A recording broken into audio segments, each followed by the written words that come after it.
this is about Mark Zuckerberg, and I'll just let the title of this say it for us. Zuckerberg 101, How a Media Mogul Took Over the 2020 Election and Why GOP Leaders Must Never Let It Happen Again. Listen to this.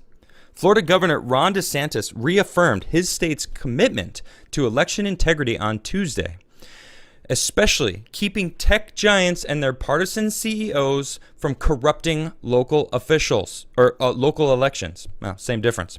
Given what we know about how Mark Zuckerberg and other left-wing actors commandeered election operations in blue hubs of swing states in 2020, other states would do well to follow DeSantis' lead, and Wisconsin is a good case study in why. No conversation about 2020 election integrity, or about the integrity of future elections for that matter, is complete without understanding the full picture of how Facebook CEO Mark Zuckerberg strategically bankrolled and staffed local government election officials, which were in charge of voters' registration, voting, and vote counting. He did this through two primary front groups. A Process Federalist senior editor, Molly Hemingway, painstakingly outlines in her new book out this week, Rigged: How the Media, Big Tech, and Democrats Seized Our Elections. Here's how it worked.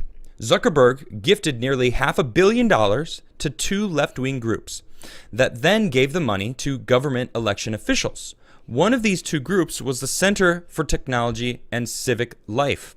By September, before the election, Zuckerberg and his wife had given it $350 million, meaning the small organization's prior revenues of $1.8 million a year exploded to roughly 20,000%. That's insane. Anyway, the cash, or Zuckerbucks, wasn't an unconditional donation, however. There were strings attached, which amounted to Democrat get out the vote efforts, mass mail-in voting, and ballot curing, whereby election workers fix mail-in ballot problems after the ballot had been submitted. Okay, I'm going to take a second there. I'm going to continue reading this, but I'm going to keep going to this one article over and over again, because, I mean, if you missed it, this was kind of crazy, and I did a whole segment on this when it first came. The secret history of the shadow campaign that saved the election, the 2020 election. Now, this article was from Time magazine. It came out, oh man, when did this come out? February 4th. So right after the election, everything was done. They're like, haha, by the way, we came out and we fortified it. All right, and now, how did they fortify it? Well, I'm going to go back here by doing exactly what Zuckerberg was doing here. Getting these Democrat get out the vote efforts, mass mail-in voting, and ballot curing, where they were doing all these things to make sure Donald Trump did not stay in office. These dollars also didn't flow indiscriminately to needy areas of the country, but largely to government election offices in the biggest cities of swing states, where the majority of Democrat voters are concentrated. These funds were used for Democrat voter outreach, design and translating ballots, and stuffing ballot harvesting, curing, and counting operations. Make no mistake, CTCL is no apolitical actor. All three of its founders previously worked for the New Organizing Institute, a now defunct organization that was run by ex-Obama staffer Ethan Roeder and funded heavily by left-wing behemoths such as George Soros to train leftist activists in digital campaign strategy with war games for election success.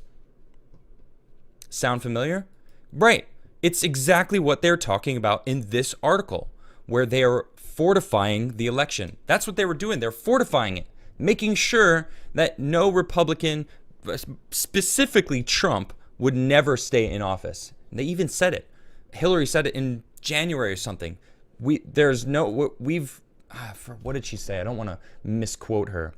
Something along the lines of, there's, by any means necessary, we're going to get him out of office. Something along those lines. I'm paraphrasing. I don't remember exactly her words here. So, let's see here. The Washington Post championed the New Organizing Institute as the left's think tank for campaign know-how and the Democratic Party Hogwarts of digital wizardry. There it is. These descriptors aren't surprising given that its board was also composed of leftist leaders. Although New Organizing Institute went belly up in 2015, its ghost still lives in the partisan CTCL, where Zuckerberg dumped his hundreds of millions of dollars. The Capital Research Center traced many of these Zuckerbucks, found that through the Facebook CEO's funding, CTCL gave $6.7 million to Wisconsin, with half of those funds going to Blue Madison and Milwaukee. This trend of majority of Zuckerbucks funding blue areas was consistent across the swing states. For instance, according to Influence Watch analysis in Pennsylvania, CTCL grants to counties Donald Trump carried average about 57 cents per capita, as opposed to $3.11 per capita in counties Joe Biden carried. In Texas, it was 55 cents per capita versus $3.22 respectively, which made me pause because I remember reading an article last week or maybe it was earlier this week about an election official in Pennsylvania illegally, I think arrested, and I dug it up. I went and found it, and here it is. No, it was yesterday I read this article. Man, I read a lot of articles, but check this out. Former Philly judge of elections charged in voter fraud scheme. And let me just get to the nitty-gritty of it. Feds say that the consultant recruited and installed Barron as a committee person for the Democratic Party in South Philadelphia's 39th Ward in approximately 1984. Hold on, that's not it. Hold on, where does it say here? Man, somewhere in this article it says exactly what she was doing. She was paying people. Well, I'll find it in a second. So this was happening in Wisconsin that we know of. Now they're saying, well, it looks like it was also happening in Pennsylvania, which there's someone that was just being charged with voter fraud scheme in Pennsylvania. Now it was between 2016 and 2019, so not 2020.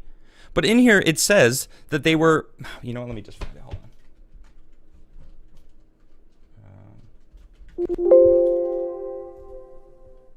Here we go.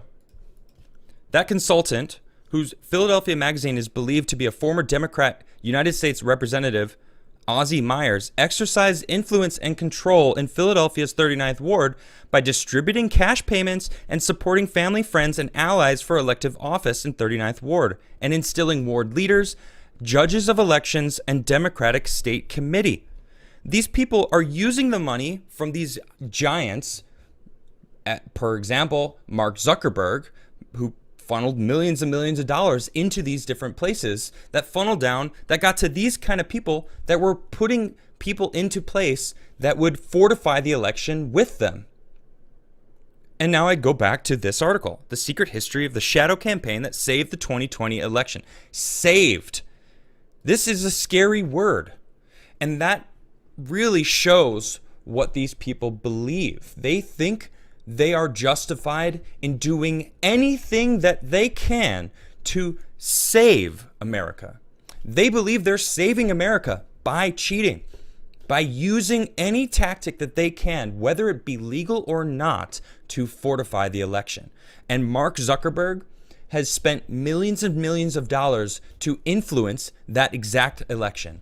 So when they're talking about the shadow campaign that they're talking about, it's not so much in the shadows anymore.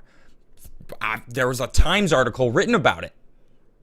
All right, but Mark Zuckerberg has now been linked to spending almost $500 million in influencing this exact thing that they're talking about. So would the election have looked the same if all this money wasn't being pushed by Mark Zuckerberg? How much money from other sources? George Soros was mentioned in this article. What about that? What about China? China spent millions of dollars influencing the media last year as well. No one talks about that either. Well, what's the deal? When are we going to finally realize that do votes really even count? Do they? I don't even know. I don't trust it anymore. And this pisses me off about something Donald Trump actually just came out with. He had a statement saying until we fix the 2020 elections, Republicans in 2022 and 2024 won't even vote. And I guess he came out and saying, no, I wasn't saying that they shouldn't vote. It's that their votes won't count. Okay, well, words are pretty important. And when you, being on the platform that you have, Mr. Trump, President Trump, you are giving the false, I mean, how many times? When are you going to learn that people will take you literally and twist your words with whatever you say? You got to be really careful, because I mean, I don't like that. We need to be able to vote. We need to be able to trust that we can vote. I get what he was trying to say, but he's got to be more specific. He's got to say our votes won't matter.